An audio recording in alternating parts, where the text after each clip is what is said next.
সত্যের জয় হবেই হবে, মিথ্যা পরাজিত হবেই হবে। সত্যের জয়, মিথ্যার পরাজয়। সাবজেক্টটা কি বুঝতে পারছেন? তিনটি বাস্তব সত্য কথা। সত্যের জয়, মিথ্যার পরাজয়। মনে থাকবে সাবজেক্ট? একটু কঠিন হয়ে গেল? কঠিন না, একেবারে সহজ কথা। সত্যের জয় হবেই হবে, বাতিল এবং মিথ্যার পরাজয় হবেই হবে। এতে কোনো সন্দেহ নাই, সন্দেহের কোনো অবকাশ নাই। ওয়াকুল জা আল হক ওয়া যাহাকাল বাতিল ইন্নাল বাতিলা কানা যাহুকা। এটা কি আমাদের কারো কথা না আমার আল্লাহর কথা? আমার আল্লাহর কথা। বাতিল এবং অসত্যের পরাজয় হবেই হবে। হয়তোবা এখন আমরা অনেক কিছু দেখি, বুঝি, সেই ক্ষেত্রে প্রশ্ন জাগে যে এখনও কেন আমরা জয়ের দেখা পাচ্ছি না। আমি তো জয়ের দেখাই না, শুধু জয়ের সুঘ্রাণ পাইতেছি। আমি যে অবস্থা দেখতেছি সারা দেশে, সারা পৃথিবীতে, জয়ের সুঘ্রাণ ইতিমধ্যে আসতে শুরু করেছে। যেমন একটা বিপ্লবের আন্দোলন শুরু হয়েছে, সমাজের ছোট্ট কচিকাঁচা বাচ্চা থেকে নিয়ে শুরু করে বৃদ্ধ পর্যন্ত, নারী সমাজ পর্যন্ত সকলের মধ্যে একটি বিপ্লবী চিন্তা ঢুকছে। এই চিন্তার ফসল হিসাবে আমি এই জয়ের সুঘ্রাণ আমি পাইতেছি।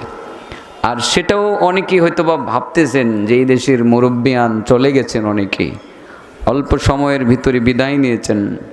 আমাদের আল্লামা আশরাফ আলী সাহেব রহমতুল্লাহি আলাইহি, তোফাজ্জুল হক হবিগঞ্জি রহমতুল্লাহি আলাইহি, একই সময়ে কাছাকাছি সময় চলে গেলেন আল্লামা আজহার আলী আনোয়ার শাহ রহমতুল্লাহি আলাইহি।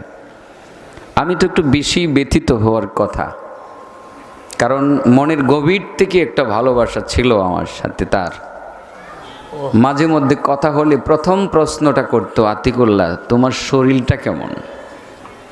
আমি তো সেই দিনেই কথাটা বলছি যে মনে হয় আজ থেকে এইভাবে কথাটা আর কেউ আমাকে বলবে না। এই খবরটা তিনি নিতেন, কথা হইলেই আগেই প্রশ্নটা করতেন, তোমার শরীরটা কেমন? অনেকেই ভাবতেছি আমাদের মুরব্বীরা চলে গেছেন, আমরা দুর্বল হয়ে পড়েছি, আমাদের নেতৃত্ব কে দিবেন? সে একটি প্রশ্ন জাগে কিনা? জাগে। আমি ওই দিন ছিলাম ঈশ্বরগঞ্জ ইত্তেফাকুল উলামার মহাসম্মেলনে। সেটাও একটা বিশাল মাহফিল, এরকম একটা ঐতিহ্যবাহী মাহফিল। সেখানে আমি শুনছিলাম খালেদ সাইফুল্লাহ সাদি সাহেব দামাত বারাকাতুহুম, উনি চোখের পানি ছেড়ে দিয়ে বলছিলেন যে আমরা কার সাথে পরামর্শ করব, কোথায় যাব। সেদিনও আমি এই কথাটিই বলছিলাম, যাওয়ার জায়গা আল্লাহ তৈরি করে দিচ্ছেন এবং দিবেন। কারণ আল্লাহর নবী যখন চলে গেলেন সেদিনও তো সাহাবায়ে কেরাম ভেঙ্গে পড়েছিলেন। সেদিন আবু বকরের মতো সাহাবী, তিনি কিছুটা স্থিরও ছিলেন, কিন্তু তার অন্তরে রক্তক্ষরণ হচ্ছিল। হযরত উমর তো পাগলের মতো ঘোষণা দিচ্ছিলেন, যারা বলবে আল্লাহর নবী নাই আমি গর্দানটা উড়িয়ে দেব। উসমান দীর্ঘ সময় বেহুশ হয়ে বারান্দায়, মসজিদ নববীর বারান্দায় লুটে পড়েছিলেন। হযরতে আলী দীর্ঘ সময় বেহুশ ছিলেন। আব্দুল্লাহ ইবনে উনাইস কলিজা ফেটে, চিৎকার করে কলিজা ফেটে মৃত্যুবরণ করেছিলেন। আব্দুল্লাহ ইবনে যায়েদ ইবনে আব্দে রাব্বিহি সেদিন বলছিলেন, আল্লাহ আমি জানতে পেরেছি তোমার নবী নাই, এই পৃথিবীতে তোমার নবীর সাথে আর দেখা হবে না, একটি বারের জন্য তোমার নবীকে আর দেখতে পাবো না মাবুদ, নবীকেই দেখবো না, দুনিয়া দেখে লাভ কি? আল্লাহ তুমি আমাকে অন্ধ বানায় দাও। তিনি সেদিন আল্লাহর কাছ থেকে অন্ধত্ব চেয়ে নিয়েছিলেন। সেই আব্দুল্লাহ ইবনে যায়েদ ইবনে আব্দে রাব্বিহি মুসলমানদের কত বড় সুখের বছর ছিল, কতটা কষ্টে ছিলেন মুসলমান। আবু বকর, উমর, আলী, উসমান, সেই দিন থেকে মুসলমানদের যাত্রা শুরু হয়েছে। যাত্রা কিন্তু অব্যাহত আছে। মুসলমান সামনের দিকে এগিয়ে চলছে, দুর্বার গতিতে এগিয়ে চলছে।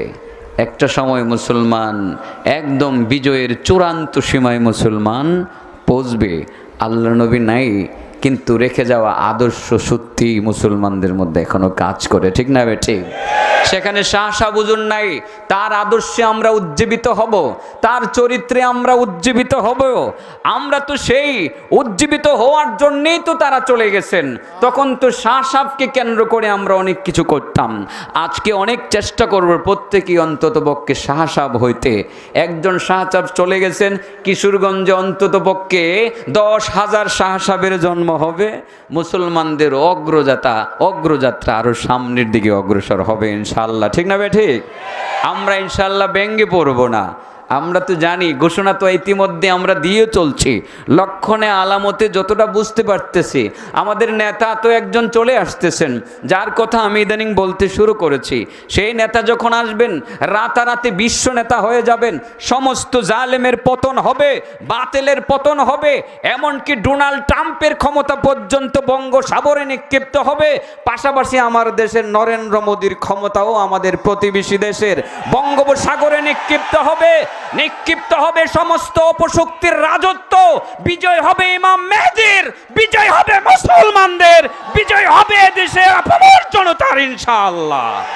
ব্যঙ্গে পড়ার কোনো কারণ নাই। মুসলমান, উজ্জীবিত হও। আল্লাহ রাসূল বলেছেন, আল মাহদি মিন ইতরাতি মিন আওলাদি ফাতেমা। মাহদি হবে আমার বংশধর ফাতেমার বংশ থেকে। সুবহানাল্লাহ বলেন। ইমাম মেহেদী রাতারাতি নেতা হবেন, সমস্ত অপশক্তিকে তিনি রুখে দিবেন। একদিনে 7 বৎসর শাসন করবেন সারা পৃথিবীকে। এটা কি মুসলমানদের জন্য সুসংবাদ না? আমি দেখতেছি ইমাম মেহেদীর সহযোদ্ধাদের জন্ম হচ্ছে, জায়গায় জায়গায় তৈরি হচ্ছে। ঘাবড়ে যাওয়ার কোনো কারণ নাই। সত্যের জয় হবেই হবে, মিথ্যার পরাজয় হবেই হবে। সাবজেক্ট হলো 3টি বাস্তব সত্য কথা। মনে থাকবে? সাবজেক্ট কি ভুলে গেছেন আপনারা? আমি কিন্তু এর বাইরে যাচ্ছি না। আমার মনে হয় আজকের বক্তব্যটা রেকর্ড হচ্ছে, রেকর্ড করে আমাদের বক্তব্যগুলো প্রশাসনের কাছে দেওয়া উচিত। সত্যিই আমরা সত্যের পক্ষে কথা বলি, বাতিলের বিরুদ্ধে কথা বলি। এতদিন এই কথাবার্তাগুলো প্রশাসনের কাছে কানে কানে অনেকে অনেক কথা বলে, মাহফিল সম্পর্কে বিরূপ মনোভাব তাদের কাছে প্রকাশ করে মাহফিল সম্পর্কে ধারণা খারাপ দিত। আমার মনে হয় আমাদের বক্তব্যগুলো সত্যিই যদি রেকর্ড করে জেলা প্রশাসনের কাছে দেওয়া হয়, তারা বরং খুশি হবে। মাহফিল থেকে সত্য কথা বলা হয়, মাহফিল থেকে অন্যায়ের বিরুদ্ধে কথা বলা হয়, মাহফিল থেকে অসত্যের বিরুদ্ধে কথা বলা হয়, মাহফিল থেকে জালেমের বিরুদ্ধে কথা বলা হয়। প্রশাসন তো খুশি হওয়ার কথা। আমার মনে হয় প্রত্যেকটা বক্তব্য রেকর্ড করে জেলা প্রশাসনের কাছে জমা দেওয়া উচিত। কি বলেন? আমরা গোপনে গোপনে কথা বলতে চাই না। যা বলবো প্রকাশ্যে বলবো, সত্যের পক্ষে বলেই যাব, অসত্যের বিরুদ্ধে বলেই যাব। সত্য থেকে এক পা পিছ পা হবে না ইনশাআল্লাহ। স্বাধীন হতো না, ভারত স্বাধীন না হলে পাকিস্তান স্বাধীন হতো না, পাকিস্তান স্বাধীন না হলে বাংলাদেশ স্বাধীন হতো না। স্বাধীনতার মূল সপক্ষের অগ্রণী ভূমিকা তো পালন করেছেন ওলামায়ে কেরাম। অতএব দেশের প্রতি দরদ আমাদের বেশি। একটা প্রত্যেকটা আলেমের অন্তরে দেশের ভালোবাসা অন্যদের চেয়ে একটু বেশি। রাষ্ট্র বিরোধী কথা হবে দূরের কথা, আমরা যদি জানে কেউ রাষ্ট্র বিরোধী কথা বলে তার চোখ উপড়ে ফেলবো ইনশাআল্লাহ।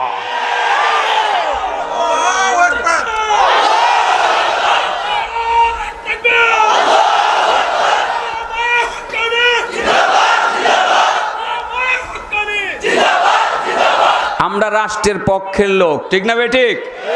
আমরা এ দেশকে অন্তর থেকে লালন করি, এ দেশকে মন থেকে ভালোবাসি। এই দেশের সাথে সম্পর্ক আমাদের অন্তরের সম্পর্ক, মুখের সম্পর্ক না। অতএব রাষ্ট্রবিরোধী হওয়ার সুযোগ আলেমদের নাই। আপনারা অনেকেই হতে পারেন যারা মুখে মুখে রাষ্ট্রের কথা বলেন, অন্তরে অন্তরে রাষ্ট্রবিরোধী চক্রান্ত করেন। আল্লাহ আমাদেরকে সত্যের পক্ষে সব সময় প্রতিষ্ঠিত থাকার তৌফিক দান করুক। যেই কথাটা বলছিলাম, আমার আলোচ্য বিষয় 3টি বাস্তব সত্য কথা। এই কথাগুলো আল্লাহর নবী আবু বকর সিদ্দিককে বলছিলেন, ইয়া আবা বকর সালাসুন কুল্লুহুন্না হাক্কুন। আবু বকর, তোমাকে 3টা বাস্তব সত্য কথা আমি বলবো। তাহলে বলতে শুরু করি। আলেম সমাজ মুখস্থ করতে হবে। আলেম সমাজ বলতে আমি আগামী দিনের আলেমদেরকে বুঝাই, ছাত্রদেরকে দেখলে ভালো লাগে। কথাগুলো মুখস্থ করতে হবে। সালাসুন কুল্লুহুন্না হাক্কুন, আল্লাহ রাসূল লম্বা হাদিসটা, সে হাদিসের মাঝামাঝি অংশে আবু বকরকে বলছিলেন, আবু বকর, 3টা বাস্তব সত্য কথা আমি তোমাকে বলবো। আমি শুরু করি হাদিস, আবু হুরায়রা থেকে বর্ণিত হাদিস। মাঝামাঝি জায়গায় গিয়ে বাস্তব 3টি সত্য কথা আমরা আজকে পেয়ে যাব। আবু হুরায়রা বলেন, ইন্না রাজুলান শাতামা আবা বকর, একজন ব্যক্তি হযরতে আবু বকরকে গালি দিচ্ছিল, প্রকাশ্যে গালি দিচ্ছিল। ওয়ান নাবিয়্যু জালিসুন, এমত অবস্থায় আল্লাহর নবী বসায় ছিলেন। নবীর সামনে আবু বকরকে গালি দিচ্ছে অন্য একজন পুরুষ, তার মানে কাফির কোনো এক মুশরিক আবু বকরকে গালি দিচ্ছিল, আর আল্লাহর নবী বসে বসে গালি শুনছিলেন, আর আবু বকর চুপ করে ধৈর্য ধারণ করছিলেন। ওয়ান নাবিয়্যু জালিসুন ইয়াজাব ওয়া ইয়াতাবাসসাম, আল্লাহর নবী বসে বসে তিনি খুশি হচ্ছিলেন এবং হাসতেছিলেন। বলেন তো দেখি কতটা দৃষ্টিকটু। আবু বকরের মতো নবীর এত কাছের মানুষ, যাকে একজন কাফির গালি দিচ্ছে, আর আমার নবী বসে বসে তিনি হাসছেন আর খুশি হচ্ছেন। এটা কেমন শোনা যায় আর কেমন দেখা যায়? মন্দ দেখা যায় না? বলেন তো। বাহ্যিক দৃষ্টিকোণ থেকে তো মন্দই দেখা যায়, নাকি আপনারা আমার কথাটা বুঝতেছেন না? অত্যন্ত প্রিয় মানুষ আমার এই নানা ভাই, বুইরা মানুষটা। আমাকে যদি আপনারা কেউ গালিগুলোজ করেন, বা কোনো একজন কাফির এসে যদি গালিগুলোজ করে, আর তিনি যদি বসে বসে হাসাহাসি করেন আর খুশি হন, তাহলে আপনারা মনে করবেন এই মৌলভী সাহেবটা তার কাছের মানুষটাকে গালি দিতেছে, আর এই মৌলভী সাহেব বুড়া মানুষ, নামি দামি মানুষ, উনি হাসতেছেন আর খুশি হইতেছেন। লোকটার ভিতর মনে হয় খারাপ, ঠিক না? ঠিক এরকম মনে করা যায় না? বাহ্যিক দৃষ্টিকোণ থেকে এরকম মনে করা যায়, কিন্তু সত্যি আবু বকরকে গালি দিচ্ছিল এবং আক্রমণাত্মক ভাষায় গালি দিচ্ছিল একজন কাফের, আর আল্লাহর নবী বসে বসে ইয়াজাবু ওয়া ইয়াতাবাসসামু, আল্লাহর নবী খুশি হচ্ছিলেন আর হাসাহাসি করতেছিলেন। আল্লাহর নবীর সাথে আবু বকরের সম্পর্কটা কতটা গভীর ছিল। তারপরে নবী কেন আবু বকরকে গালি দেওয়ার ক্ষেত্রে হাসাহাসি করলেন, সে বিষয়টা জানার দরকার আছে কিনা? আরে বাবা, কোরআন হাদিসের রস বের করতে হবে তো। এমনি তো কোরআন হাদিস, এই যে একটা কারণ, নবী কেন হাসলেন, কেন খুশি হলেন, এই রসটা বের না করলে তো বাস্তব তথ্যটা আপনি পাচ্ছেন না। কোরআন হাদিসের রস বের না করে আপনি যদি খালি কোরআনের অনুবাদটা পড়ে একটা ফতোয়া দিয়ে দেন, সেটা কিন্তু বিভ্রান্তির সৃষ্টি হবে। যেমন ইদানিং মৌলভী সাহেবরা ফতোয়া দিচ্ছেন, আমি শুনছিলাম কিছু বলছিলেন যে আজকের অলিপুরি সাহেব হুজুর, যে ওই নারীদের মুখ খুলে রাখা যাবে। এটা একটা হাদিসের একটা অংশ থেকে রস বের না করে, এই প্রেক্ষাপট না বুঝে তিনি একটি কথা বলে ফেলছেন, যেই জন্য সারা দেশে এটার একটা প্রতিক্রিয়ার সৃষ্টি হচ্ছে। সত্যিকার অর্থে কোরআন হাদিসের শুধু অনুবাদটা আপনি জানলেন, প্রেক্ষাপট শানে নজুল বুঝলেন না, শানে ওরদ বুঝলেন না, তাহলে কিন্তু ঝামেলার সৃষ্টি হবে। আপনি শুধু বাংলায় দেখে অনুবাদটা করে ফতোয়া দিবেন, তাহলে কিন্তু সেসব বিষয় পেশ লাগবে।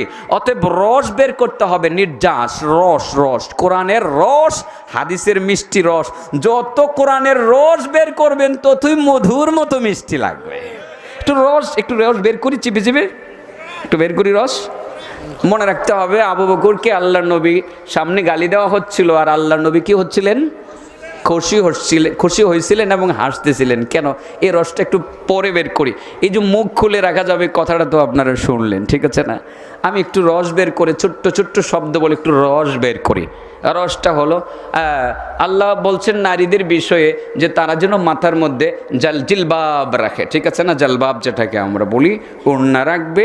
ইউদনিনা আলাইহিন্না জালাবিবিহিন্না, তারা কি করবে? তাদের জালবাবগুলোকে টানবে। মাথা, জালবাব থাকে কোথায়? মাথায়। কি করবে? টানবে।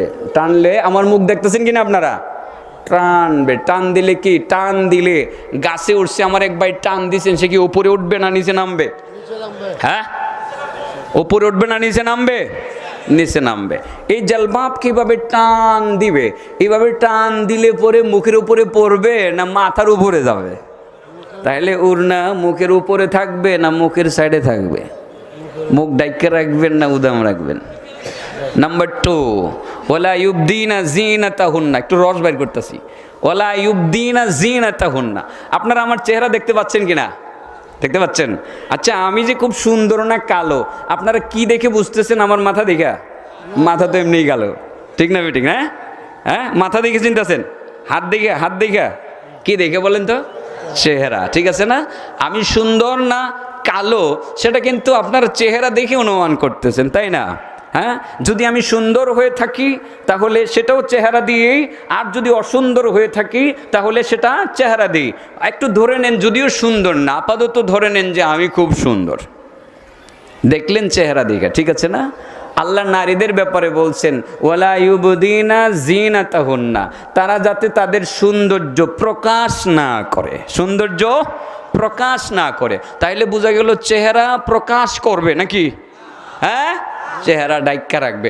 ডাইরেক্ট কোরআনেতে বলে চেহারা ডাইক্কা রাখার জন্য, কোরআনেতে বলে ডাইরেক্ট মাথার উপর থেকে ওড়না নিচের দিকে টেনে রাখার জন্য। তাহলে এত ব্যাখ্যা বিশ্লেষণ আর কেন করছেন যে মুখ খোলা রাখা যাবে? এটা তো আসলে একেবারে বিভ্রান্তকর একটা কথা, মুসলিম উম্মাহকে একটা ঝামেলার মধ্যে ফেলে দেওয়ার একটি চক্রান্ত। আমি বলি প্রয়োজনের সময় সেটা ভিন্ন কথা, প্রয়োজনের সময় সেটা ভিন্ন কথা। প্রয়োজনের সময় চেহারা কেন, মহিলা তো তার পেটও দেখাতে পারবে যদি প্রয়োজন হয়। এমন দুরারোগ্য রোগে আক্রান্ত, ডাক্তার সেই জায়গা দেখবে, দেখে তার চিকিৎসা করবে, জায়েজ আছে, ঠিক না বে ঠিক? সেই সময় তো তার পেটও দেখানো যাবে যদি প্রয়োজন হয়। ঠিক প্রয়োজনের খাতির চেহারাও দেখানো যাবে। এয়ারপোর্টে আপনি যাচ্ছেন, যেতে হবে উমরায় বা হজে, সেখানে আপনার ছবি দেখে যদি তারা বিশ্বাস না করে, আপনাকে ডাউট করে, তখন যদি চ্যালেঞ্জ করে আপনি চেহারা খুলে চেহারা দেখাতে পারবেন। সেটা তো আমাদের আলেম সমাজ একটি কথা বলে, আদ-দুরুরাতু তুবিহুল মাহজুরাত, প্রয়োজন হলে পরে নিষিদ্ধ অনেক কিছু সময়ে বৈধ হয়ে যায়। কিন্তু নরমালি একজন মহিলার চেহারা সব সময় খোলা রাখবে, এটা আল্লাহ পাকের কোরআন বিরোধী একটা বক্তব্য, আল্লাহর আদেশের বিরোধী বক্তব্য। সাবধান, এটা যদি হয় মুসলিম উম্মাহ আরো ঝামেলার মধ্যে পড়ে যাবে। রাস্তায় রাস্তায় ঘুরবে, মৌলভী সাহেবও বলবে না আপা কেমন আছেন, ভালো আছেন। মসজিদে নামাজের জন্য তাদেরকে যেতে বলা হয়, চলেন বসেন চা খান। কি মজার মজার কথা, হবে মুখের জিনা, হবে চোখের জিনা, হবে তার মনের জিনা। এই জিনা বন্ধ করতে হবে, ঠিক না বে ঠিক? অতএব কারণে নারী সমাজ চেহারা খুলে রাখবে না ঢেকে রাখবে? হ্যাঁ, একটু রস বাইর করলাম কোরআনের আয়াত থেকে, রসটা পাইছেন আপনারা সবাই? আর হাদিস বললাম না, ইউদনিনা আলাইহিন্না জালাবিবিহিন্না থেকে একটু রস বের করে দিলাম, ওয়ালা ইউবদিনা জিনাতাহুন্না থেকে একটু রস বের করে দিলাম। পাইছেননি রস? আর এই রসটা এখন বাইর করি। আল্লাহর নবীর সামনে আবু বকরকে গালি দেওয়া হচ্ছিল, আর আল্লাহর নবী বসে বসে তিনি হাসাহাসি করছিলেন। সেটাই তো কথা। কেন? নবীর তো খুশি হওয়ার কথা না, নবীর কাছের মানুষ আবু বকর, যাকে গালি দেওয়া হচ্ছে, নবীর মনটা তো খারাপ হওয়ার কথা, নবীর চেহারাটা মলিন হয়ে যাওয়ার কথা, অথবা আল্লাহর নবীর পক্ষ থেকে প্রতিবাদ করার কথা। নবী প্রতিবাদ তো করলেন না, নবী মনটাকে খারাপও করলেন না, বরং উল্টা তিনি হাসলেন এবং খুশি হলেন, ঠিক না?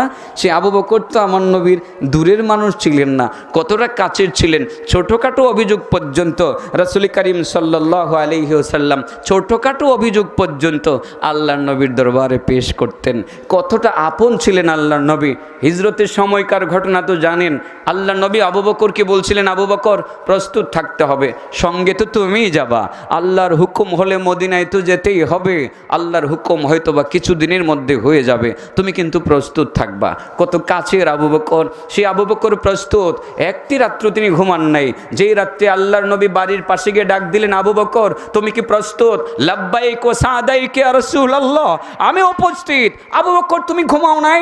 আমি তো ভাবছিলাম তোমাকে ঘুম থেকে জাগ্রত করে নিয়ে যাব। ইয়া রাসূলুল্লাহ, যেদিন থেকে আপনি বলছিলেন আবু বকর তুমি রেডি থাকিও, সেদিন থেকে রাত্রে কি আবু বকর ঘুমাতে পারে?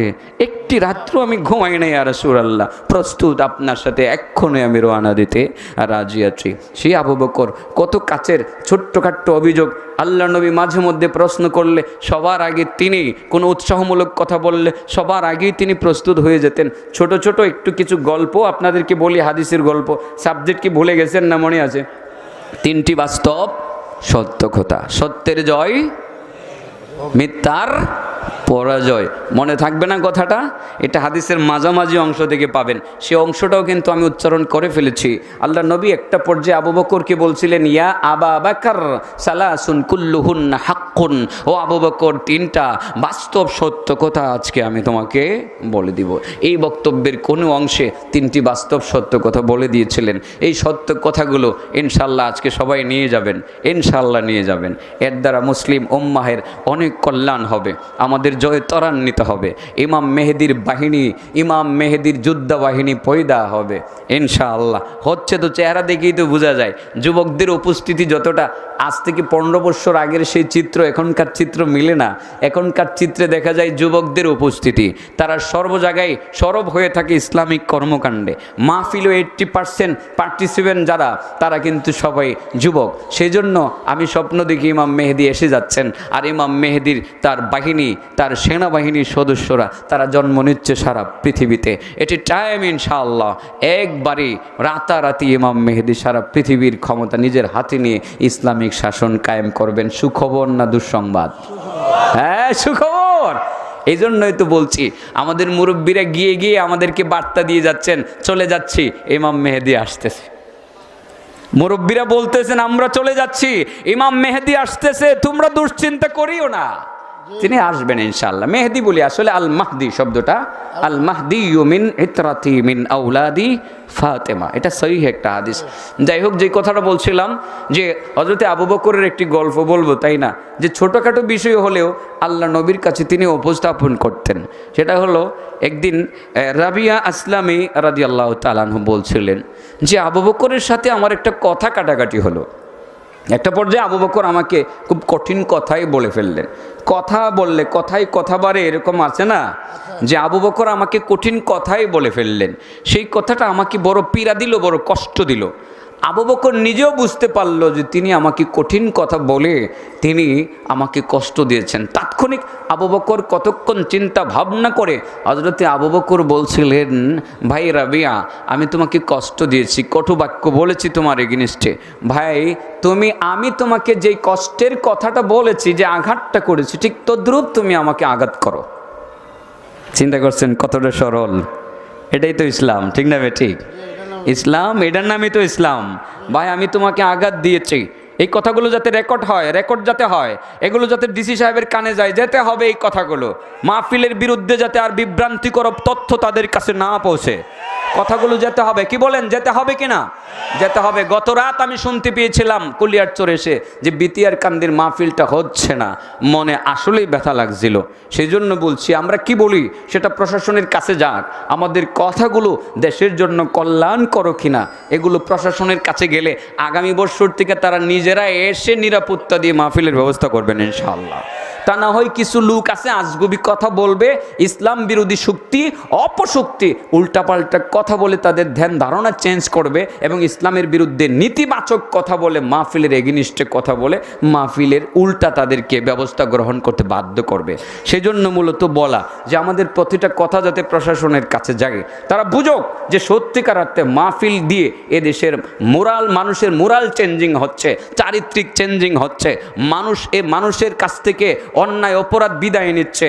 এবং আমরা যেইভাবে মাহফিলগুলোতে মাদকের বিরুদ্ধে কথা বলি, সন্ত্রাসের বিরুদ্ধে কথা বলি, আমরা যতগুলো মানুষকে এটি টাইম একটি মাহফিলে পাই, সরকারি কর্মকর্তারা মাদক বিরোধী সম্মেলন করলে এতটা মানুষ পায় না। তো 40-45 জন নিয়ে মাহফিলটা করলে প্রতিজনকে 500 টাকা করে হাদিয়া দিতে হয়, এবং যারা বিশেষ পার্সন তাদেরকে 1500 টাকা করে হাদিয়া দিতে হয়। আমিও পাই মাঝে মধ্যে, রিসোর্স পার্সন হিসাবে আমিও বক্তব্য দিই। ওয়ানলি পার্টিসিপেন্ট হলো 40, মাত্র 40 জন পার্টিসিপেন্ট, একটা বক্তব্য দিয়ে আসি 1500 টাকা আমাকেও দেওয়া হয়। 40 জনের সামনে বক্তব্য দিতে গেলে তাদের 50,000 টাকা খরচ হয়ে যায়। আর আল্লাহর মেহেরবানিতে মাহফিলে পার্টিসিপেন্ট আসে লাখ লাখ পার্টিসিপেন্ট। মাদকের বিরুদ্ধে আমরা কথা বলি, আমরা মাহফিল থেকে মাদকের বিরুদ্ধে কথা বলি, 50,000 মানুষ শুনে, ঠিক না? ঠিক। যুবকরা মাদক ছাড়তেছে, আমরা ভালো উত্তর পাইতেছি তাদের কাছ থেকে। অতএব এসব মাহফিলের দরকার, সরকারের বরং এসব মাহফিলে তাদের সহযোগিতা দরকার, ঠিক না? ঠিক। আমরা আগামী দিন থেকে সহযোগিতা চাই। আসুন দেখুন, আমরা জঙ্গিবাদের বিরুদ্ধে কথা বলি, আসুন আমরা মাদকের বিরুদ্ধে কথা বলি, আমরা যৌতুকের বিরুদ্ধে কথা বলি, সামাজিক অন্যায়, অবিচার, বেবিচারের বিরুদ্ধে আমরা কথা বলি, ধর্ষণের বিরুদ্ধে আমরা কথা বলি। এসে দেখুন, তারা যখন দেখবে প্রশাসন আর শুনবে, তারা পরবর্তীতে বরং এখানে এসে তারা ইনভেস্ট করতে চাবে যে মাদ্রাসায় একটা গরু জবাই করে খাওয়া যায়। আগামী বছর জেলা প্রশাসকের কাছে 3টা গরু সামু ইনশাল্লাহ। আমি আগামী বছর এরা এসে দেখবো যে সরকারের বার্তাগুলো আমরা দিচ্ছে কিনা। আমরা মাদকের বিরুদ্ধে কথা বলি কি বলি না? যৌতুকের বিরুদ্ধে কথা বলি কি বলি না? আমরা সন্ত্রাসবাদের বিরুদ্ধে কথা বলি কি বলি না?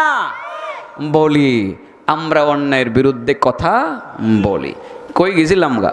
ওই যে আবু বকর সিদ্দিকের সাথে একজনের কথা কাটাকাটি হলো, মনে আছে না? রাবিয়া আসলামী। আবু বকর বললেন, ভাই তোমারে আমি কষ্ট দিছি, তোমার সাথে আমি কঠিন কথা বলে ফেলেছি, উল্টা তুমি আমাকে সেই কথাটা বলে প্রতিশোধ নাও।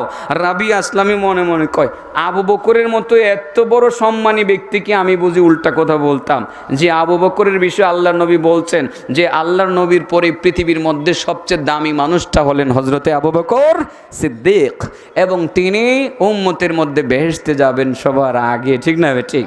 সে আবু বকর সিদ্দিককে বুঝে আমি প্রতিশোধ নেব না? ভাই আমি প্রতিশোধ নিতাম না।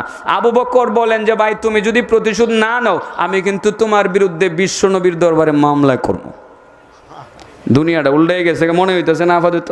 আমাদের এই সময়ের চিত্র তখনকার চিত্রের মধ্যে কিন্তু একটু পার্থক্য আছিল। আবু বকরের তার মোটিভটা কী ছিল আর এই সময়ের মোটিভটার মধ্যে একটু ডিফারেন্স আছে। আমাদের এই দেশে বর্তমানে মারে যে হে ওই মামলা করে, যে মার খায় ওই মামলাও খায়, জেলও খাটে, মায়েরও খায়, ঠিক না ঠিক? কিন্তু আবু বকরের মামলাটা কোন টাইপের ছিল? আবু বকরের মামলাটা হেডেও তো বলতাম, তিনি তো অন্যায় করছেন বোঝা যাইতেছে, উনি তো কঠিন কথা বলছেন, আবার উনি মামলা করবেন, ওনার মোটিভটা কী ছিল এটাও কিন্তু বুঝতে হবে, ঠিক না ঠিক? মোটিভ বুঝেন তো আপনারা? একজন অন্য একজন লোক আইসা রাবিয়া আসলামীকে কয়, ভাই তোমাদের কথা শুনে হাসি পাইতেছে। কি পাইতেছে? হাসি পাইতেছে। কেন? এই লোকটা তোমারে শাসন করলো, কটু বাক্য বললো, এই লোকটাই আবার তোমার বিরুদ্ধে গিয়ে মামলা করবে। দুনিয়া কি উল্টাই গেল গা? রাবিয়া আসলামী কো, ভাই তুমি থামো, তুমি চিনো না এই লোকটা যে কে? এই লোকটা হজরতে আবু বকর। উনি যে কেন আমার বিরুদ্ধে মামলা করবেন এটা তুমি বুঝো না, তার দিলের ভিতরে কি আছে। উনি যদি কোনো কারণে আজকে তার সাথে মন্দ ব্যবহার করে প্রতিশোধ নেই, আল্লাহর নবী সে যদি নারাজ হয়, আল্লাহর নবী নারাজ হবে। আল্লাহর নবী নারাজ হইলে আমি ধ্বংস। আমি তার সাথে কটুবাক্য বলতে পারবো না। তিনি যদি আল্লাহর নবীর দরবারে মামলা করে, আমাকে ওখানে হাজির হতে হবে, যেতে হবে। ঠিকই মামলা ঢুকে দেওয়া হলো বিশ্বনবী রাসূল করিম সাল্লাল্লাহু আলাইহি সাল্লামের আদালতে। আল্লাহর নবী ডাকলেন দুইজনকে। আল্লাহর নবীকে আবু বকর বলেন, ইয়া রাসূলুল্লাহ, আমি তাকে কটুবাক্য বলে কষ্ট দিছি, কষ্ট দেওয়ার পরে আমার দিলে শান্তি নাই, অশান্তি। আমি তাকে বারবার বললাম প্রতিশোধ নেওয়ার জন্য, সে প্রতিশোধ নেয় না। এখন যে আমার ভিতরে অশান্তির আগুন দাও দাও করে জ্বলতেছে, আমি এখন কি করব? আপনার কাছে মামলা করলাম, আপনি বিচারটা করেন। নিজের বিচার নিজেই করার জন্য আদালতে হাজির হয়েছেন, ঠিক না ঠিক? আর আমাদের দেশে মায়ের চারটা তাহলে মায়েরা লুলা বানাইয়া উল্টা আরো মামলা দেয়, হেরা মারেও হেরা জেলতে, ঠিক না ঠিক? আজিন এরম আছে না? জোর যার মল্লুক তার, এমনটা যাতে না হয়। জোরাজুরি নির্যাতন, জুলুম নির্যাতন যাতে না হয়, খেয়াল রাখতে হবে আমাদের। আল্লাহর নবী দুইজনকে ডাকলেন। ডাকার পরে আল্লাহর নবী রাবিয়া আসলামীকে বলেন, দেখো তুমি তাকে কটুবাক্য বলে প্রতিশোধ নিতে হবে না, আমি যেটা বলি এটা মানো। তুমি বলে দাও, আবু বকর আল্লাহ তোমারে ক্ষমা করে দিক। এটা ইসলামের শিক্ষা। রাবিয়া আসলামী বলেন, আবু বকর ভাই, আমারে তুমি কষ্ট দিছো ঠিকই, আমি দোয়া করতেছি আল্লাহ তোমারে ক্ষমা করে দেখ। এটাই হলো ইসলামের শিক্ষা। ইসলামের মধ্যে জুলুম টুলুম বলতে কিচ্ছু নাই, মারামারি হানাহানি কানাকানি নাই। আবু বকর বলে তাৎক্ষণিকভাবে তিনি অনুতপ্ত হয়ে গেলেন। সে আবু বকর সিদ্দিক রাদিয়াল্লাহু তাআলা আনহু, আল্লাহর নবীর এত কাছের এবং এত প্রিয় হওয়া সত্ত্বেও নবীর সামনে আবু বকরকে গালমন্দ করা হচ্ছে। আর আল্লাহর নবী আজাব ওয়াতাবাসসাম, আল্লাহর নবী তিনি খুশি হচ্ছিলেন এবং হাসাহাসি করতেছিলেন। এটার পিছনে কি কারণ আছে? রস বের করতে হবে। কি বের করতে হবে? এই রসটা বের করার জন্য এত ঘোরাঘুরি করলাম। আপনাদের কষ্ট হচ্ছে না তো? আজকে অন্য দিনের মতো আজকে ঠান্ডা কম, একটু গরম গরমই মনে হয়, তাই না? আমি একটু ঘেমিয়ে যাইতেছি। যাই হোক, কথা তো বেশি বলা হবে না। আপনাদের আজানের টাইম হয়ে গেলে তো আপনারা উঠে যাবেন, ওযু করবেন। আমি এই বিষয়টা, এই তিনটা বাস্তব সত্য কথা আপনাদের সামনে প্রেজেন্টেশন হিসেবে নিয়ে আসছিলাম এবং সেটা আপনাদেরকে এখন দিয়েই আমি শেষ করব। হয়তো বা 10 মিনিট কথা হবে, এর বেশি কথা হবে না ইনশাআল্লাহ। যে কথাটা বলছিলাম, ফালাম্মা আকসারা রাদ্দা আলাইহি, যখন আবু বকরকে খুব বেশি গালমন্দ করতেছিল সেই কাফির লোকটি, তখন আল্লাহ নবীও হাসেন, তিনি কথা বলেন না, আবার খুশি। আবু বকর সহ্য করতে পারতেছিলেন না। বেশি গালমন্দ করার পরে তিনি একটি কথার জবাব দিলেন। কটি কথা জবাব দিলেন? একটি কথার জবাব দিলেন। ফালাম্মা আকসারা রাদ্দা আলাইহি বাদা কওলি, একটি বা অল্প একটি কথার জবাব মাত্র দিলেন, বেশি দিলেন না। সে তো যেভাবে গালি দিতেছে, মুখ দিয়ে ক্ষয় পড়তেছে তার মুখ দিয়া, কিন্তু আবু বকর একটি কথার উত্তর মাত্র দিলেন। রাদ্দা আলাইহি বাদা কওলি, দেওয়ার পরেই ফাকামান নবী সাল্লাল্লাহু আলাইহি ওয়াসাল্লাম, আল্লাহ নবী দাঁড়িয়ে গেলেন এবং চলে গেলেন। ওয়াজাহাবা মিনহু, এখান থেকে আল্লাহ নবী চলেও গেলেন। তার মানে কিছুটা রাগও করলেন। আবু বকর জবাব দেওয়ার পরে আল্লাহ নবী রাসূল করিম সাল্লাল্লাহু আলাইহি সাল্লাম উঠেও গেলেন, রাগও করলেন, চলেও গেলেন। তার মানে বোঝা গেল আবু বকরের সেই কথাটা আল্লাহর নবীর কি হয় নাই, পছন্দ হয় নাই। বাবা, ইসলামকে বোঝানোর জন্য এই বক্তব্যটা শুরু করেছি। এটার নাম ইসলাম, এটার নাম হলো ধর্ম, এটার নাম হলো উম্মতে মুহাম্মদী, এটার নাম হলো মুহাম্মদুর রাসূলুল্লাহর আদর্শ। আর সে আদর্শের বিরুদ্ধে কথা যারা বলে, সত্যিকার অর্থে তারা ইসলাম বুঝে না। আল্লাহর নবী কি করছিলেন? চলে গেলেন। আবু বকরের প্রতি রাগান্বিত হইয়া, কত আপন আবু বকর, যে আবু বকর সবসময় আল্লাহর নবীর ডাকে সাড়া দিতেন। আল্লাহর নবী প্রশ্ন করছিলেন, মান আসবাহাল ইয়াউমা সাইমা, এই তোমাদের মধ্যে এমন কেউ আছো কি যে আজকে রোজা রেখেছ? কেউ সেই উত্তরটা না দিতে পারলেও সবার আগে দাঁড়িয়ে গিয়েছিলেন হযরতে আবু বকর, বলেছিলেন, ইয়া রাসূলুল্লাহ আনা সাইম, আমি আজকে রোজা রেখেছি। ও আল্লাহর নবী চলে গেছেন, কথার মনে আছে? হ্যাঁ, রাগ করে চলে গেছেন। একটু আগে কি করছিলেন? হাসাহাসি করছিলেন। এখন আবু বকর একটি গালির জবাব দেওয়ার কারণে আল্লাহ নবী চলে গেছেন, চলে রাগ করে চলে গেছেন, এখানে থাকলেনই না, মজলিস ত্যাগ করলেন রাসূল করিম সাল্লাল্লাহু আলাইহি ওয়াসাল্লাম। যাই হোক, একটু পরে আমি ওই জায়গাতে আবার পৌঁছতেছি যে আবু বকরকে আল্লাহর নবী প্রশ্ন করলে, সবাইকে প্রশ্ন করলে ইতিবাচক প্রশ্নের উত্তরগুলো সবার আগে আবু বকর দিতেন। আল্লাহর নবী বলছিলেন, মান আসবাহাল ইয়াউমা সাইমা, এই তোমাদের মধ্যে এমন কেউ আছো কি যে আজকে রোজা রেখেছো? রোজা রেখেছো এমন কেউ আছো?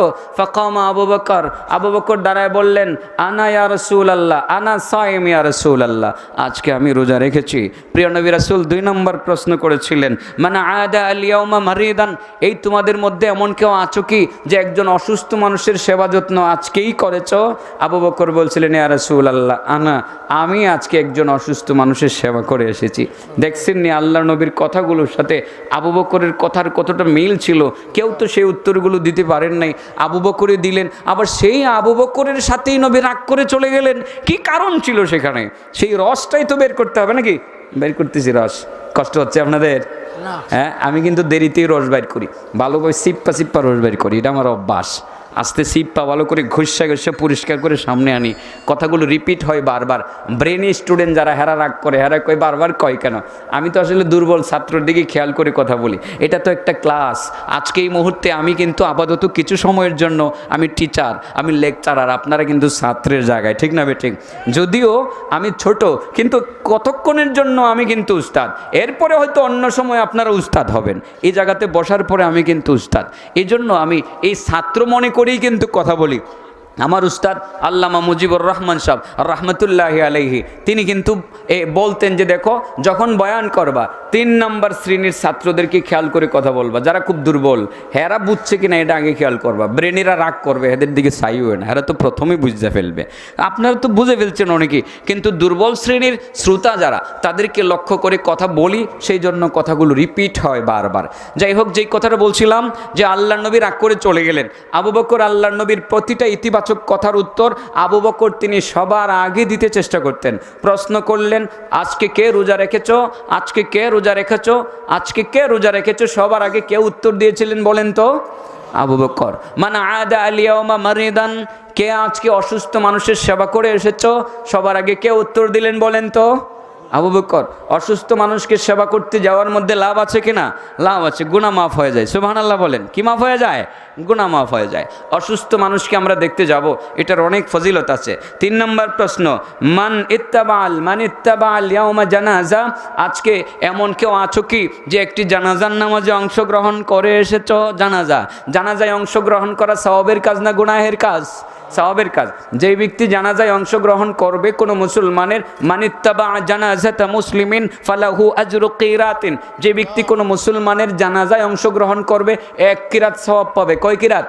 যে ব্যক্তি দাফনের কাজে অংশগ্রহণ করবে 2 কিরাত সওয়াব পাবে। কুল্লু কিরাতিন মিসলা উহুদিন, 1 কিরাত সমান সমান উহুদ পাহাড়। উহুদ পাহাড়টা কি আপনাদের এই গ্রামের সমান না আরো অনেক বড়? প্রায় 9 কিলোমিটার। কত কিলোমিটার? 9 কিলোমিটার। আমি উহুদের পাশে গিয়ে আরবি একজন আলেম সাথে দেখা হয়েছিল, বলছিলাম ভাই যে এই পাহাড়টা কত বড়, কতটুকু লম্বা? তিনি বলছিলেন 8 কিলোমিটার সামথিং, দ্যাট মিন্স 9 কিলোমিটারের কাছাকাছি। এত বড় পাহাড়। এই উহুদ পাহাড় সওয়াব আপনার আমল নামায় জমা হবে ডবল যদি আপনি কাফন দাফনের কাজে অংশগ্রহণ করুন। তাহলে এই কাজটা বড় সওয়াবের কাজ, এটা সামাজিক কাজ, আমরা সেটা করব। হযরত রাসূল বলছিলেন, আজকে এমন কেউ আছো কি যে জানাজার নামাজে অংশগ্রহণ করে এসেছো? উত্তরটা কে দিলেন বলে তো? আবু বকর। আবু বকরই দাঁড়ায় উত্তর দিলেন। ফাকাল আবু বকর আনা ইয়া রাসূলুল্লাহ। আবু বকর বললেন, ইয়া রাসূলুল্লাহ, আজকে আমি একটি জানাজার নামাজে অংশগ্রহণ করে এসেছি। 4 নম্বর প্রশ্ন, মান আতামাল ইয়াউমা মিসকিনা। এমন কেউ আছো কি যে আজকে একজন মিসকিনকে খাওয়াইছো? সবার আগে যিনি দাঁড়ালেন তিনি ছিলেন হযরতে আবু বকর। আবু বকর দাঁড়িয়ে বললেন, আনা ইয়া রাসূলুল্লাহ, আমি আজকে একজন মিসকিনকে খাওয়াইছি। এই উত্তরগুলো তো অন্য কেউ দিতে পারে নাই, ঠিক না ঠিক? কেউ দিতে পারে নাই। আল্লাহর নবী সেদিনও কিন্তু আবু বকরের প্রতি খুশি হয়ে বলছিলেন, আবু বকর, যারাই এই 4টি কাজ করবে তারা অতি সহজে জান্নাতের রাস্তায় উঠে যাবে। সুবহানাল্লাহ বিহামদি। এমন জান্নাতি একজন মানুষ আবু বকর। সে আবু বকরের প্রতি প্রিয় নবী রাসূল সাল্লাল্লাহু আলাইহি সাল্লাম রাগ করে চলে গেলেন। আবু বকর কেন ওই গালমন্দকারীর একটি কথার উত্তর দিলেন, সেটাই ছিল হযরতে আবু বকরের অপরাধ।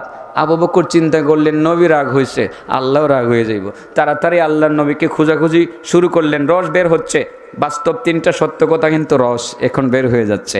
আল্লাহ নবী রাসূল সাল্লাল্লাহু আলাইহি সাল্লামকে খুঁজে বের করলেন। খুঁজে বের করে বললেন, ইয়া রাসূলুল্লাহ, ইয়া হাবিবাল্লাহ, আপনি খুব সম্ভব আমার প্রতি রাগ করলেন। আল্লাহ নবী গো, দয়া করে আমাকে ক্ষমা করুন। একটি বিষয় আপনার কাছ থেকে আমার জানতে ইচ্ছে করেছে, সেটা হলো আপনার চোখের সামনে একজন কাট্টা কাফের আমাকে অকথ্য ভাষায় গালিগালাজ করছিল, আর আপনি বসে বসে শুনছিলেন আর হাসছিলেন। ইয়া রাসূলুল্লাহ, আপনি যখন কিছু বলছিলেন না, তখন আমি চিন্তা করলাম একটা কথার উত্তর তো দিতে হবে, এই জন্য একটি কথার উত্তর আমি দিয়ে ফেলেছিলাম। আর সেই কারণে আপনি রাগ করে চেহারাটাকে মলিন করে সেখান থেকে উঠে চলে আসলেন। ইয়া রাসূলুল্লাহ, কারণটা কি একটু বলবেন? আল্লাহ নবী বলেন, আবু বকর, ঠিকই বলেছ, আমি রাগ করেই এসেছি। আমার মনে কষ্টই লেগেছে, কারণ আমি কেন হাসছিলাম, আমি কেন খুশি হচ্ছিলাম সেটা তো তুমি বুঝো না। আমি তো সব কিছু, যখন সেই লোকটা গালমন্দ করতেছিল, প্রত্যেকটা গালির উত্তর একজন ফেরেশতা এসে তোমার পক্ষ হইয়া তোমার পাশে দাঁড়াইয়া উত্তর দিতেছিল। আমি দেখতেছিলাম তোমার পক্ষে ফেরেশতা এসে গেছে, তোমার পক্ষে লড়াই করতেছে ফেরেশতা। তুমি আমার কত প্রিয় সাহাবী আবু বকর, আমি দেখতেছিলাম ফেরেশতা এসে তোমার পক্ষে জবাব দিতেছে। আমি খুশিতে হাসছিলাম এবং খুশিও হইতেছিলাম। যেই মাত্র তুমি জবাবটা দিলা, শয়তান এখানে এসে হাজির হয়ে গেছে। শয়তান যেখানে, আমি কি সেখানে থাকতে পারি? আবু বকর, আমি চলে আসছি। এটা ইসলামের শিক্ষা। গালি খাবে, গালির উত্তরে গালি দিবে না। গালি খাবে, গালির উত্তরে গালি দিবে না। জুলুম সহ্য করে মাজলুম হবে, মুসলমান জুলুম করবে না, ঠিক না বেঠিক? এটা মুসলমানের ধর্ম না। আমরা মাজলুম হতে চাই। হযরত আবু বকর সিদ্দিক রাদিয়াল্লাহু তাআলা আনহু বিষয়টা বুঝতে পারলেন, আল্লাহর নবীর কাছে সরি বললেন। আল্লাহর নবী আবু বকর সিদ্দিককে সান্ত্বনা দিতে গিয়ে বলেন, আবু বকর, তুমি সবুর করো, কোনো অসুবিধা নাই, কোনো অসুবিধা নাই। আমি তোমাকে এই মুহূর্তে 3টা বাস্তব সত্য কথা বলছি। ইয়া আবু বকর সালাসুন কুল্লুহুন্না হাক্কুন। 3টা বাস্তব সত্য কথা তোমাকে বলে দিচ্ছি। বাস্তব কথাগুলো মনে থাকবে তো ইনশাআল্লাহ? অতি সহজ কথা, অতি সহজ কথা। আবু বকর, 1 নম্বর বাস্তব সত্য কথা হইল, দুনিয়াতে যেই ব্যক্তি জালেম না হয়ে মাজলুম হবে, মাজলুমের পক্ষে আল্লাহ আছে। আল্লাহ মাজলুমকে নগদ ক্ষমা করে দেন। মাজলুমের প্রতি সন্তুষ্ট হইয়া মহান রব্বুল আলামিন মাজলুমকে সাহায্য সহযোগিতা করেন। মুসলমানেরা আজকে মাজলুম, ঠিক না বেঠিক? আমরা আজকে মাজলুম, ধৈর্য ধারণ করব। আমাদের পক্ষে আল্লাহ আছেন, তিনি আমাদেরকে মাফ করে দিচ্ছেন এবং তিনি আমাদের প্রতি খুশি হয়ে তিনি অবশ্যই আমাদেরকে সাহায্য করবেন। আমরা মাজলুম হব, মাজলুম হওয়ার মধ্যেই সফলতা, মাজলুম হওয়ার মধ্যেই হলো আল্লাহ পাকের সন্তুষ্টি। পক্ষান্তরে জালেম হওয়ার মধ্যে আল্লাহ পাকের অসন্তুষ্টি, ঠিক না বে ঠিক? পক্ষান্তরে যারা জালেম তাদের বিচার তো মাজলুমেরা করবে না, আল্লাহ রাব্বুল আলামিন নিজেই করবেন। এই জালেমের বিচার কেমন হয়েছে কিছুটা ধারণা অলিপুরি সাহেব সেই কথাটা বলে গেছেন, সেই ফেরাউনের কথা। আমি বলি নমরুদের কথা। আমার আল্লাহ সেই জালেমের বিচারটা কেমন করছিলেন? মশার বিশাল বড় বাহিনীকে নির্দেশ দিয়েছিলেন, মশার দল চতুর্দিক থেকে জালেমের বাড়ি নমরুদের বাড়িকে তোমরা গ্রাও করো। লক্ষ লক্ষ কোটি কোটি মশা এই জালেমের বাড়িকে চতুর্দিক থেকে বেষ্টনী দিচ্ছিল। ল্যাংরা মশা যেতে পারছিল না, কষ্ট হচ্ছিল। আল্লাহর কাছে উজুর কাহি করে বলছিল, আল্লাহ আমি তো যেতে পারছি না, একটু লেট হচ্ছে। আল্লাহ বলছেন তুমি আস্তে আস্তেই যাও, আসল কাজটা তোমাকেই করতে হবে। সবাই যখন চতুর্দিক থেকে বেষ্টনী দেবে, আমি কোনো সুস্থ সবল শক্তিশালী মশা দিয়ে নমরুদকে ধ্বংস করতে চাই না, ল্যাংরা মশা দিয়েই আমি ধ্বংস করতে চাই। ল্যাংরা মশা আস্তে আস্তে যাবে, ভেন্টিলেটারের ফাঁক দিয়ে সবার পরে তুমি ঢুকে যাবে, তার নাকের ভেন্টিলেটার দিয়ে আস্তে করে ঢুকে মগজের ভিতরে ফোন ফোন ফোন ফোন শব্দ শুরু করে দিবে। যতক্ষণ পর্যন্ত পরবর্তী নির্দেশনা না পাবে ততক্ষণ ফোন ফোন শব্দ কিন্তু বন্ধ করবে না। ঢুকেই গেল ল্যাংরা বসা নমরুদের কানে নাকের ভিতরে, মগজে গিয়ে ফোন ফোন ফোন ফোন শব্দ, প্রচণ্ড মাথা ব্যথা, নিজের মাথায় নিজেই জুতা পিটা দেয়। কতক্ষণ পিটানো যায়? জুতার পিঠা খাইলেই বড় মজা লাগে। জুতার পিটার জন্য কাজের লোক রেখে দিল, একজন নয় 5 জন। পালাক্রমে বাইরেতে থাকো, যত বাড়ি তত আরাম, যত জুতার বাড়ি তত আরাম, যত জুতার বাড়ি তত আরাম। জালেমদের গালে মাথায় যত জুতার বাড়ি ততই আরাম পায় তারা। পতনটা এভাবেই হবে, এটা আল্লাহ পাকের পক্ষে বিচার। নারে তাকবীর। জুতার পিটানি খায় মজাই লাগে, শেষ পর্যন্ত আরো জোরে, আরো জোরে, আরো জোরে, জোরসে মারো, আরো জোরে, জোরসে মারো। একটাই আর কত জোরে দিতাম, জানটা দিয়া মারছে মাথার মধ্যে, মগজটা বাইরে গেছে গা, এখানে মরছে মশা ফোন করে উড়াল দিয়া গেছে গা। এটা জালেমের বিচার। জালেমের বিচার এরকম হয়, মাজলুমের পক্ষে আল্লাহর সাহায্য হয়, ঠিক না বে ঠিক? আবু বকর বাস্তব, আমরা মাজলুম হতে চাই, জালেম হতে চাই না, নির্যাতনের ধারে কাছেও যেতে চাই না। সবাইকে বলছি আমরা মাজলুম হতে চাই, ঠিক না বে ঠিক? নির্যাতনের ধারে কাছেও যেতে চাই না। আল্লাহ নবী রাসূল করিম সাল্লাল্লাহু আলাইহি সাল্লাম বলছিলেন, আবু বকর 3টা বাস্তব সত্য কথা, মাজলুম হবা মাজলুম, মাজলুমের পক্ষে আল্লাহ আছে। 2 নাম্বার চির বাস্তব কথা, সম্পদের মধ্যে বৃদ্ধি চাও, যে তোমার সম্পদে বরকত হয়তো হোক, সেটা তুমি চাও, তবে আত্মীয় স্বজনের সাথে সদ্ব্যবহার করিও, আত্মীয়দের পিছনে আংশিক কিছুটা খরচ করিও। আর 3 নাম্বার বাস্তব কথা, যদি সম্পদের কমতি চাও, মানুষের কাছে হাত পাতিও। দ্যাট মিনস ভিক্ষা করিও না, ভিক্ষা করলে সম্পদ বাড়ে না, ভিক্ষা করলে সম্পদ কমে। 3টা বাস্তব কথা বলে দিয়ে গেলাম, ব্যাখ্যা দেওয়ার সুযোগ থাকলো না। 1 নম্বর আমরা মাজলুম হব। নাম্বার 2, আত্মীয়দের সাথে সম্পর্ক আমরা বৃদ্ধি করব। নাম্বার 3, আমরা পারতে কখনো মানুষের কাছে হাত পাতব না। যদি ইনশাআল্লাহ এই 3টা বাস্তব সত্য কথাকে আমলে নিতে পারি, সত্যের জয় হবেই হবে, মিথ্যার পরাজয় হবেই হবে ইনশাআল্লাহ। আল্লাহ আমাদেরকে আমল করার তৌফিক দান করুক। আসসালামু আলাইকুম ওয়া রাহমাতুল্লাহি ওয়া বারাকাতুহু।